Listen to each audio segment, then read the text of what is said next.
नामे तो एतो जहानी तो आगे दोला जहानी तो आगे जो तुई जापी नामे जी तुम्हार जो तुई जापी नामे जी तुम्हार तो तुई मधुर लागे दोला तो तुई मधुर लागे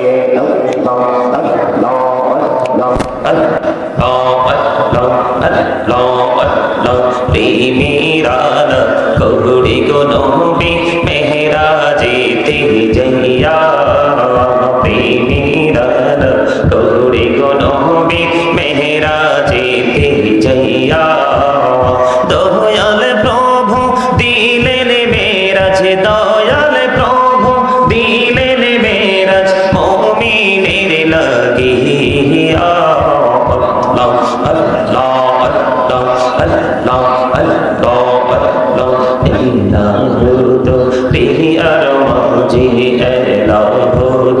লাগিয়া কিসের করো খেলা পিছের দিকে চাইয়া দেখো পিছের দিকে চাইয়া দেখো ডুবে যাই তোর বেলারে আল্লাহ আল্লাহ আল্লাহ আল্লাহ আল্লাহ আল্লাহ আল্লাহ আল্লাহ জীবন গড়িয়া করছি রে গোনা জীবন গড়িয়া করছি রে গোনা ক্ষমা করে দাও রে দয়াল ক্ষমা করে দাও রে গোনা গলে ক্ষমা করিয়া গোনা গলে ক্ষমা করিয়া কবুল করে নাও রে দয়াল কবুল করে নাও আল্লাহ আল্লাহ লা ইলাহা ইল্লাল্লাহ মুহাম্মাদুর রাসূলুল্লাহ সাল্লাল্লাহু আলাইহি ওয়াসাল্লাম। তাকে আমাকে পৃথিবীতে পাঠিয়েছেন কিছু কাজ করার জন্য। কিসের জন্য? কাজ করার জন্য। কথা বলেন, কিসের জন্য? কাজ করার জন্য। আপনি কি জানেন আপনাকে আল্লাহ রাব্বুল আলামিন কত সুন্দর করে সৃষ্টি করছে? জানেন না? আল্লাহ ক্রিয়েটেড দ্য মাইন্ড। আল্লাহ বলেছেন আল্লাহর ইচ্ছে মতো করে মন মতো করে আমাদেরকে গঠন করেছেন। ফি আইয়ি সূরাতিন মা শাআ রাক্কাবা। আল্লাহু আকবার। মজা হয় নাই? ওই যে বলতে চেয়েছিলাম জিহ্বা নামক গোশতের টুকরা কিন্তু বর্ডার ক্রসিং করে পেট পর্যন্ত পৌঁছাবে না যদি এটা টেস্টি না হয়। ঠিক তেমনি লবণ না দিলে যেমনি খাবার স্বাদ হয় না, ঠিক তেমনি 100% আল্লাহ রাসূলের প্রেমিক হতে না পারলে আপনার জীবনে কোনোদিনও সফলতা সম্ভব নয়। আপনি আমল করার আগে আগে প্রেমের ট্রেনিং নিয়ে আসেন, কিভাবে আমল করলে আল্লাহ পর্যন্ত পৌঁছানো যাবে। আমার কথা কি আপনারা বুঝেন?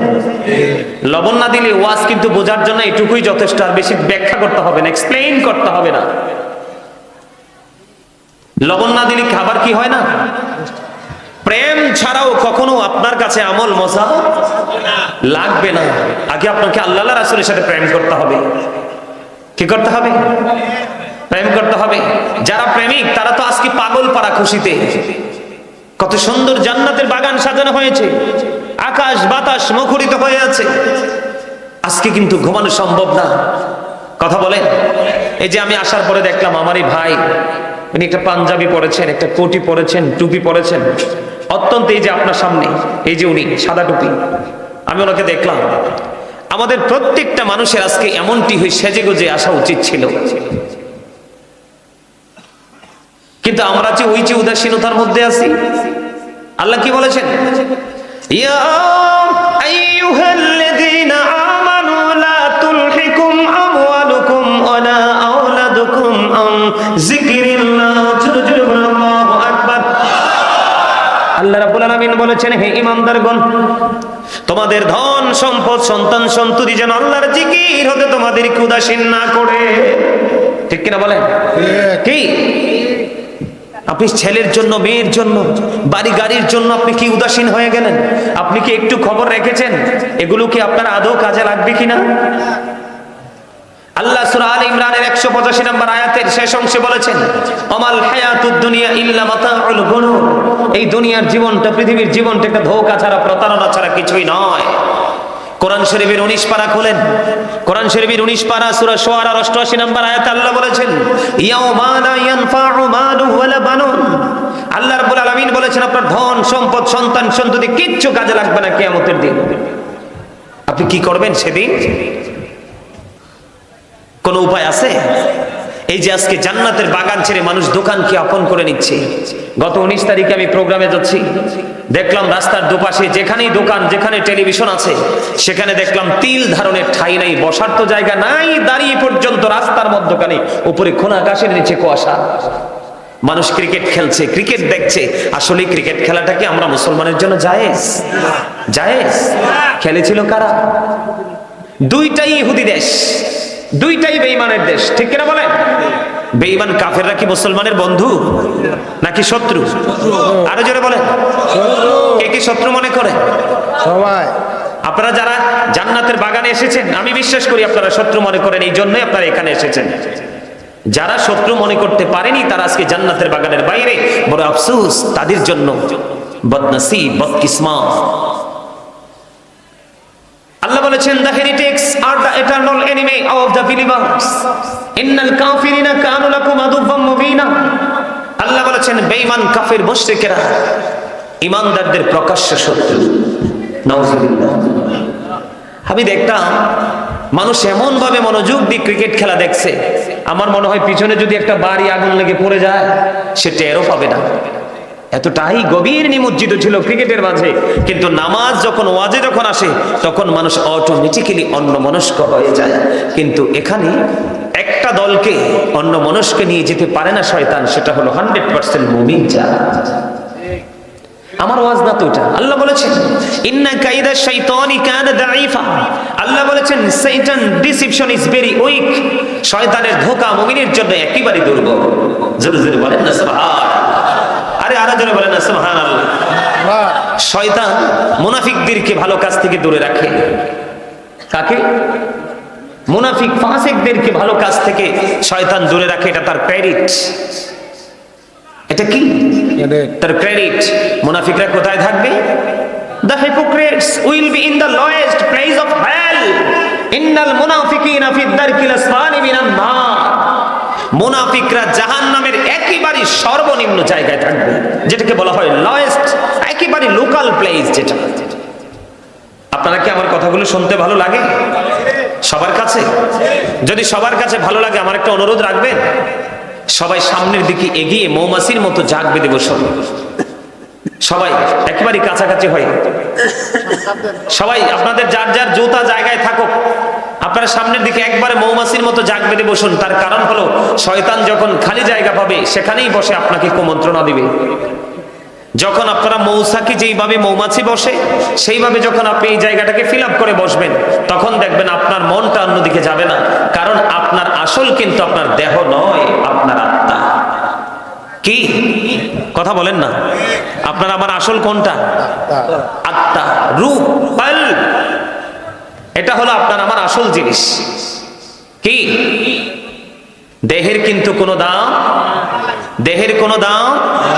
রুহু আছে তো আপনি আমি আছি, রুহু নাই তো আপনি আমি নাই। সম্মানিত উপস্থিতি, যেটা বলতে চেয়েছিলাম, দুরূদ পড়েছি, আপনারা কিন্তু যথেষ্ট জবানটাকে শক্ত করে বন্ধ করে রাখছিলেন, রাখছেন না? বন্ধুরে আমার হৃদয় জানালা খোলে সবাই শোনো। যে ব্যক্তি প্রত্যেকটা জুমার দিনে 1080 বার দরুদ পড়তে পারবে, আমার নবী জানিয়ে দিয়েছে তার 80 বছরের সগীরা গুনাহ আমার আল্লাহ মাফ করে দিবে। দরুদে লাভ না লস? আর জোরে বলেন।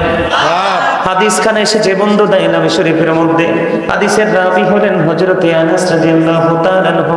তিনি বলে দিয়েছেন, আমার নবী, আপনার নবী তো জাহানের বাদশা নবী, তিনি বলে দিয়েছেন, বন্ধু কেউ যদি মদিনার নবীর সাথে প্রেমের ডুরি লাগাইয়া প্রতিদিন 1000 বার যদি দরুদ পড়তে পারে, সে জান্নাত না দেখা পর্যন্ত তার মরণ হবে না।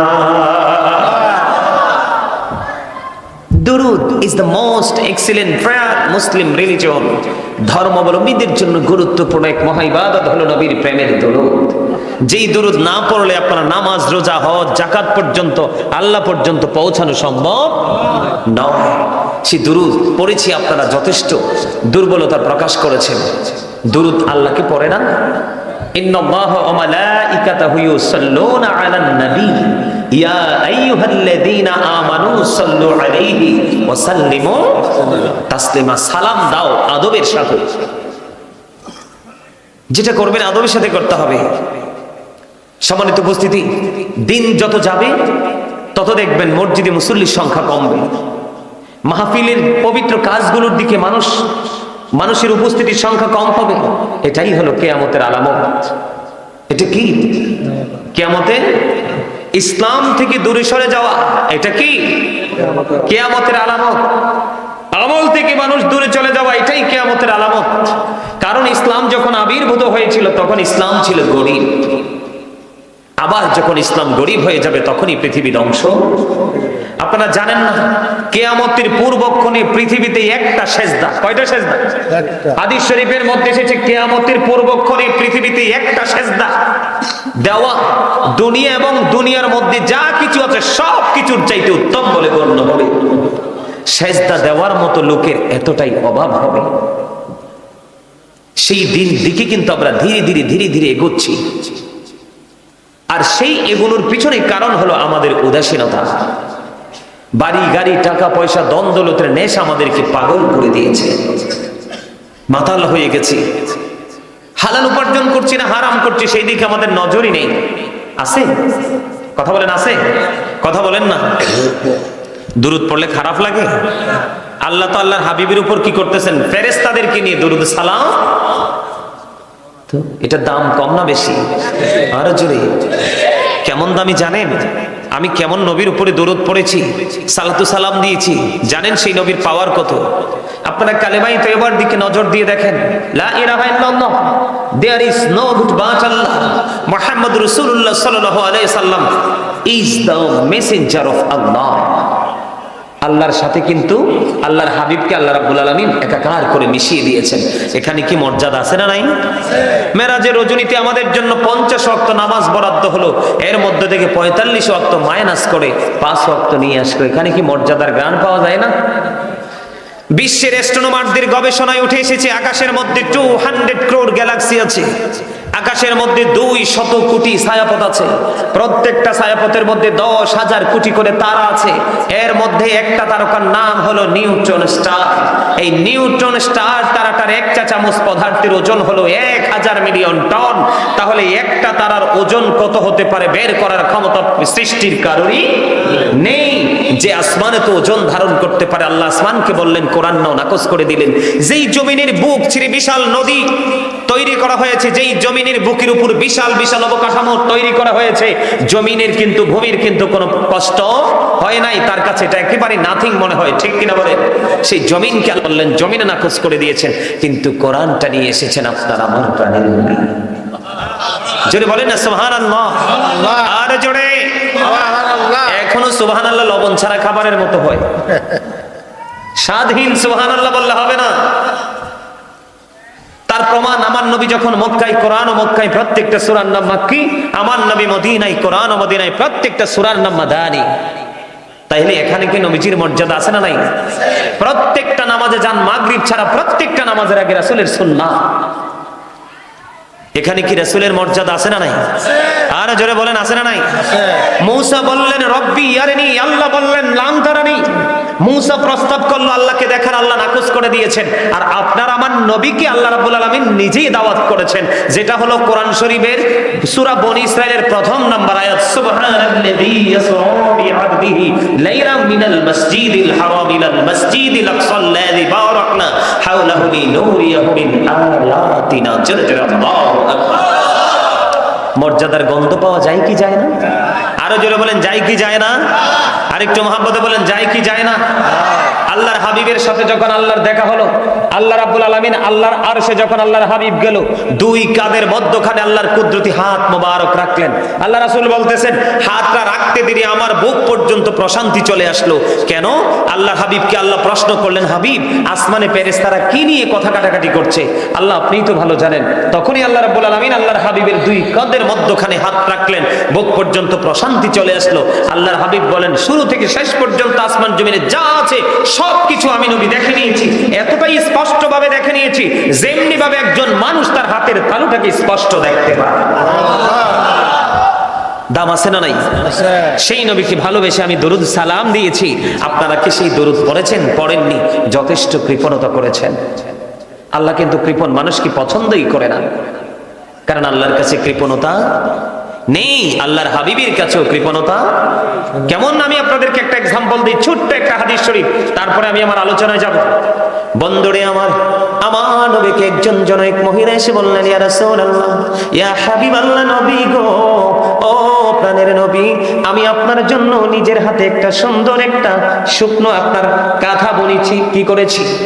আমি আপনার জন্য একটা কাঁথা বুনেছি, আমার হাতে সুন্দর করে কাঁথা বুনেছি, এটা আপনাকে আমি উপহার দিতে চাই। আমার নবী সাদরে গ্রহণ করলেন। আমার নবী সেটা সাদরে গ্রহণ করার পরে আল্লাহর হাবিব একজন সাহাবী আমার নবীকে দেখে বললেন, ইয়া রাসূলুল্লাহ, এটা অনেক সুন্দর, এটা যদি আমি পেতাম অনেক ভালো হতো। আমার নবী শুনলেন, আমার নবী ওনার ঘরে চলে গেলেন। যাওয়ার পরে সুন্দর করে এটাকে প্যাকিং করে বন্ধু ওই সাহাবীর বাড়িতে পাঠিয়ে দিলেন। অন্যান্য সাহাবীরা এত বেশি কষ্ট পাইলেন, আমার নবীর এই আচরণ দেখে সাহাবী কিন্তু মহা খুশি হয়ে গেল। অন্যান্য সাহাবীরা আমার নবীকে, ওই সাহাবীকে ডেকে ডেকে বলছেন, তুমি অন্যায় করেছো, তুমি অন্যায় করেছো। কেন রে রাসূলের কাছে তুমি এটা চাইলে? কেন রে রাসূলের কাছ থেকে তুমি এটা চাইলে? তোমরা কি জানো না, প্রাণের নবীর কাছে কিছু চাইলে তিনি কখনোই খালি ফেরায় না। জোরে জোরে বলুন না সুবহানাল্লাহ। অন্যান্য সাহাবীরা তার প্রতি এত বেশি রাগান্বিত হলো। এবার ওই সাহাবী ডেকে ডেকে বলে, রে আমি পড়ার জন্য আনিনি, এটা আমি ইউজ করার জন্য আনিনি, আমি এটা নবীর কাছ থেকে চেয়ে নিয়েছি। আমার ইন্তেকালের পরে যেন নবীজির এই কথা দিয়ে যেন আমাকে কাফন পরিয়ে দেওয়া হয়। আরো জোরে জোরে বলুন না সুবহানাল্লাহ। ইয়া রাসূলুল্লাহ, ইয়া হাবিবাল্লাহ, নবী গো, ও প্রাণের নবী, এটা আমি চেয়েছি এই জন্য, আমি এটা পড়ার জন্য নয়, এটা ইউজ করার জন্য নয় গো। ও প্রাণের নবী, আমি যেন এইটা দিয়ে কাফন করে কবরে যেতে পারি। হাদিস শরীফের মধ্যে এসেছে ওই সাহাবীটাকে অত্যন্ত যত্ন করে রেখে দিয়েছিল। ওনার ইন্তেকালের পরে ওনাকে সেই কাঁথা দিয়ে, সেই চাদর দিয়ে, ওই সুন্দর জিনিস দিয়ে তাকে কাফন পরিয়ে তার কবরে রাখা হয়েছে। একদিকে নবীর প্রেম আছে না নাই? আর জোরে বলেন। আপনারা বন্ধু জানেন না, আমি আমার মূল আলোচনাটাই আরেকটু পরে যাব, আপনাদের কি বুঝিয়ে সুঝিয়ে। বন্ধুরে আমার, প্রেম এত বড় নিয়ামত। কিতাব প্রমাণ করেছে, হাদিস শরীফের মধ্যে এসেছে, একটা গাধা, সেটার নাম হলো আকির নামক একটা গাধা। আকির নামক গাধা নবী যখন পৃথিবী থেকে বিদায় হয়ে গেল, চলে গেল, নবীর বিরহ সইতে পারে না। 3 দিন 3 রাত্র মতান্তরে 4 দিন 4 রাত্র কোনো খাবার ভক্ষণ করে না, কোনো খাবার খায় না। সে শুধু ক্রন্দন করে, কোথায় রে চলে গেল আমার প্রাণের নবী? আর কি জীবনে কোনোদিন এই চর্মচক্ষু দ্বারা কি প্রাণের নবীকে দেখতে পাবো না বন্ধু? 3 দিন 3 রাত্র মতান্তরে 4 দিন 4 রাত্র পর্যন্ত ওই গাধা কোনো খাবার পানি স্পর্শ না করে গভীর সমুদ্রে ঝাঁপ দিয়ে সে তার জীবন দিয়ে দেয়। জোরে বলেন সুবহানাল্লাহ। আপনি কি করবেন না? আপনাকে জীবন দিতে হবে না? আপনাকে নিজের সময়কে ব্যয় করে আপনি রাসূলের জন্য সময় দিতে হবে না? আখিরি নবীর উম্মত হিসেবে আল্লাহ পুরো সময়টা আমাদেরকে স্যাক্রিফাইস করেছেন, ঠিক কিনা বলে? আপনার সারাটা সময় আপনি পৃথিবীর কাজ নিয়ে ব্যস্ত থাকেন, কিন্তু যখন কিছু সময় পাবেন আল্লাহর প্রেমে, রাসূলের প্রেমে আপনি উৎসর্গ করে দেন, এটাই আপনার জন্য যথেষ্ট হয়ে যাবে। জোরে জোরে বলুন না সুবহানাল্লাহ। নবী ছাড়া আপনি কখনোই সফল হতে পারবেন না। আল্লাহ বলেছেন মাইয়ুতি'র রাসূলা ফাকাদ আতাল্লাহ, আল্লাহ বলেছেন হি হো ওবিস দা স্টিল ওবিস আল্লাহ, যেই ব্যক্তি রাসূলের নির্দেশ মানলো সে যেন আল্লাহর নির্দেশ মানলো। আপনি আল্লাহকে পেতে হইলে রাসূলের কাছে যেতে হবে, রাসূল ছাড়া বিকল্প কোনো কিছু নাই। আল্লাহ রাব্বুল আলামিন বলেছেন হাদিসে কুদসির মধ্যে এসেছে, হাবিব আমি যা দিয়েছি আপনার মাধ্যমে, আমি যা নিব আপনার মাধ্যমে, এবং কাল কিয়ামতের দিন চিরস্থায়ী ফয়সালা দিব, আর সেই ফয়সালাটাও হবে আপনার মাধ্যমে। বন্ধুরে আমার রাসূল বলেছেন যে যত বেশি নবীর সাথে প্রেমের ডুরি লাগাবে, যত বেশি নবীর সাথে প্রেমের ডুরি লাগাইয়া তার জীবন পরিচালনা করবে, সে কাল হাসুরের দিন তত বেশি আমি নবীর কাছাকাছি থাকবে। বন্ধুরে আমার একজন ব্যক্তি সে প্রশ্ন করলো ইয়া রাসূলুল্লাহ, একাধিক গ্রন্থে হাদিস খানা এসেছে, আমার নবীকে প্রশ্ন করলেন ইয়া রাসূলুল্লাহ কিয়ামত কখন হবে, নবী গো কিয়ামত কখন হবে? আমার নবী উত্তর দিয়ে দিলেন তুমি কিয়ামতের দিনের জন্য কি প্রস্তুতি নিয়েছো? তিনি বললেন ইয়া রাসূলুল্লাহ ইয়া হাবিবাল্লাহ নবী গো আমি কিয়ামতের দিনের জন্য কোনো প্রস্তুতি নিতে পারিনি, তবে আল্লাহ এবং আল্লাহর হাবিবকে আমি অনেক বেশি ভালোবাসি। আল্লাহ রাব্বুল আলামিন এমন বেশি প্রেম আল্লাহর হাবিবের সাথে লেগিয়ে দিলেন, আমার নবী একটা সেকেন্ড দেরি করলো না, নবী জানিয়ে দিলেন তুমি যাকে ভালোবাসো তার সাথেই তুমি থাকবা। আর জোরে বলেন সুবহানাল্লাহ। এই জন্য বন্ধু বলে দিয়েছি কি চমৎকার মেসেজ দেখেন, আমার নবী বলেছেন প্রতিদিন নারী হোক পুরুষ হোক যুবক হোক যুবতী হোক, প্রতিদিন যদি নবীকে মহব্বত করে 1000 বার দুরূদ পড়তে পারে রে, সে জান্নাত না দেখা পর্যন্ত তার মরণ হবে না। আর জোরে বলেন না সুবহানাল্লাহ। সুবহানাল্লাহটা এখনো সুন্দর হয় না। সুবহানাল্লাহ ওয়া আলহামদুলিল্লাহ লা ইলাহা ইল্লাল্লাহ, সুবহানাল্লাহ আলহামদুলিল্লাহ লা ইলাহা ইল্লাল্লাহ, লা ইলাহা ইল্লাল্লাহ, লা ইলাহা ইল্লাল্লাহ। নবী আমার নূরের পুতুল জগৎ করলেন উজালা, নবী আমার নূরের পুতুল জগৎ করলেন উজালা, রোজ হাসরে করবেন তিনি উম্মতের ফয়সালা। সুবহানাল্লাহ ওয়া আলহামদুলিল্লাহ লা ইলাহা ইল্লাল্লাহ, সুবহানাল্লাহ মুহাম্মাদুল্লাহ লা ইলাহা ইল্লাল্লাহ, লা ইলাহা ইল্লাল্লাহ, লা ইলাহা ইল্লাল্লাহ। নামের সাথে নাম মিশাইয়া যারে আল্লাহ পাঠাইলা, নামের সাথে নাম মিশাইয়া যারে আল্লাহ পাঠাইলা, নিজে আল্লাহ দুস্ত বলে তাহার প্রেমী মজিলা। সুবহানাল্লাহ আলহামদুলিল্লাহ লা ইলাহা ইল্লাল্লাহ, সুবহানাল্লাহ আলহামদুলিল্লাহ লা ইলাহা ইল্লাল্লাহ, লা ইলাহা ইল্লাল্লাহ, লা ইলাহা ইল্লাল্লাহ। আরশি কুরসি লোহ কলম সৃষ্টি যাহার ওসিলা, আরশি কুরসি লোহ কলম সৃষ্টি যাহার ওসিলা, নিজে আল্লাহ খুশি হইয়া নাম রাখিলেন হাবিবুল্লাহ।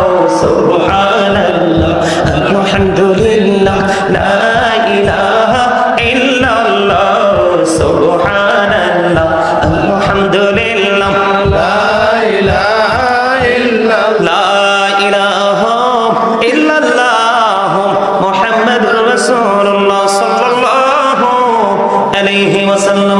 জোরে বলুন আলহামদুলিল্লাহ।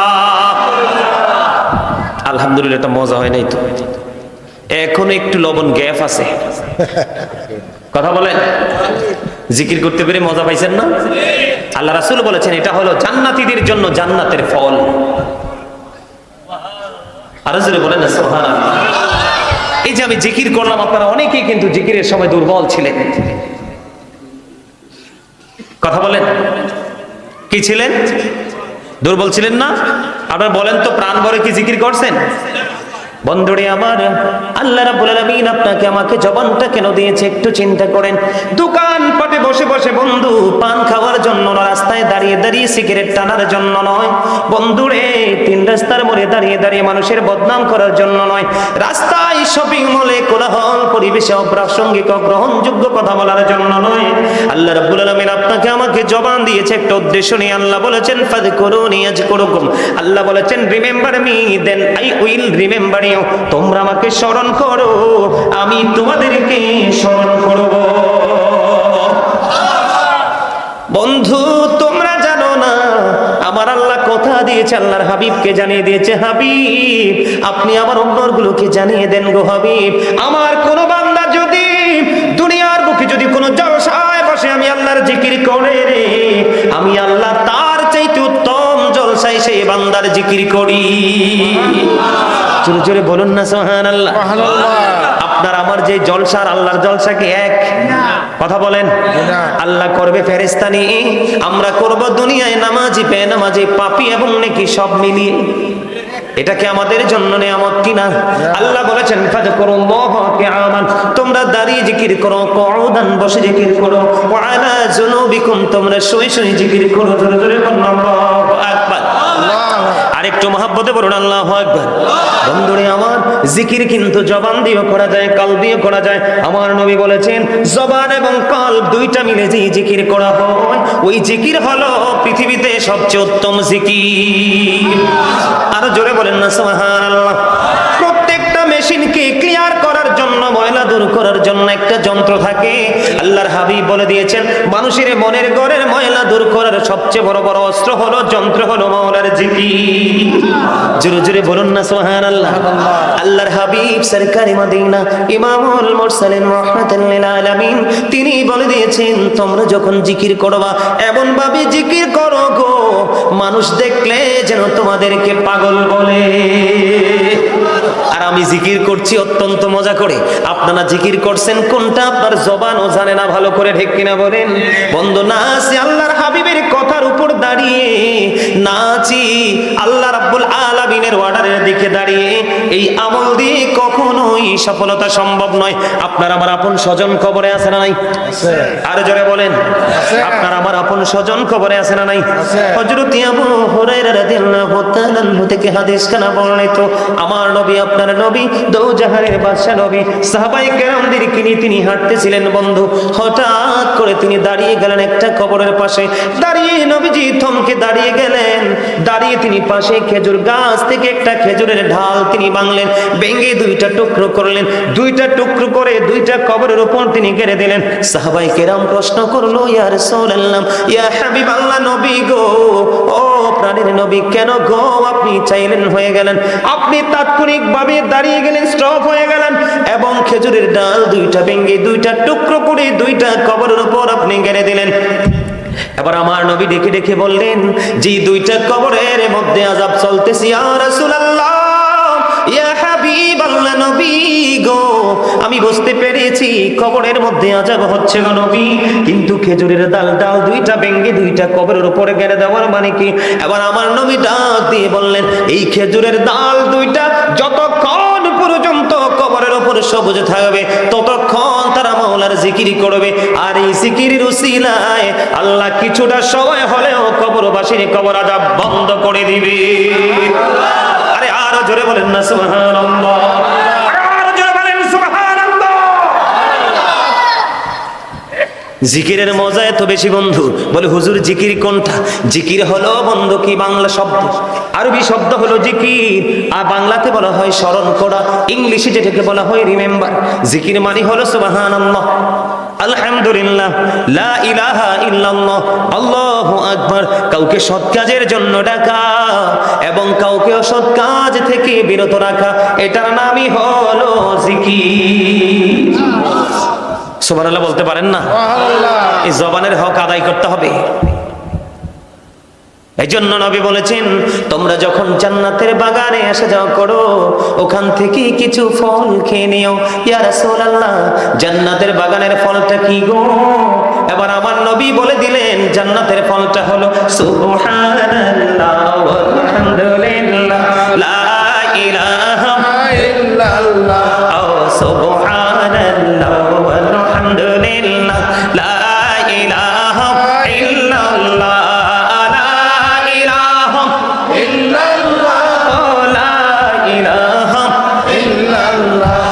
শাহাদাতের বাণী ঠোঁটে আসিলেন কামলে ওয়ালা, শাহাদাতের বাণী ঠোঁটে আসিলেন কামলে ওয়ালা, বকাতে ফুটিল রবি নূরে মিন নূরে আলা, সুবহানাল্লাহ ওয়ালহামদুলিল্লাহ লা ইলাহা ইল্লাল্লাহ মুহাম্মাদুর রাসূলুল্লাহ সাল্লাল্লাহু আলাইহি ওয়াসাল্লাম। আলহামদুলিল্লাহ বলেন। এবার বলেন তো মজা লাগছে কিনা? আরো জোরে বলেন। আরে আরেকটু জোরে বলেন। মজা লাগছে না? কার কার কাছে মজা লাগছে? হাত তুলে সোজা সোজা করে মাশাআল্লাহ। সাত নামাজ কত মানুষ নামাজ পড়বে, সবাই কি আর সফল? কত মানুষ রোজা রাখবে, সবাই কি আর সাচ্চা রোজাদার? কথা বলেন না। বুঝতে হবে পৃথিবীর দন দৌলত টাকা পয়সা উপার্জন নিয়ে কম্পিটিশন নয়, কম্পিটিশন করতে হবে আল্লাহর গোলামি নিয়ে। কে বেশি পারবো করতে? যে যত বেশি করতে পারবো সে তত বেশি সফলতা অর্জন করতে পারবো। ঠিক কিনা বলেন?